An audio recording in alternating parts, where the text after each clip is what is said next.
ቤተሰብ ላይ ካርጉ ዶሮ ወጥ አሰራር ላሳያችሁ ትላለህ። እንግዲህ ቆንጆ ስልስ ሰርታችሁ እንደዚህ ያማረ ዶሮ መብላት ትችላላችሁ።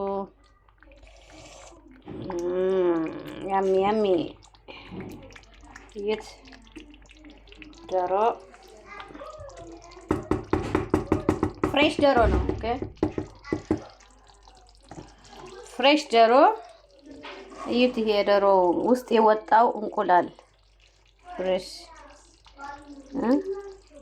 አያችሁት? የወጣው የፍሬሽ እንቁላል ነው። እዚህ ጋር ፍሬሽ ኬዘ የተጠፈጠፈ ነው ያለው። አይብ ፍሬሽ ኬዘ አይብ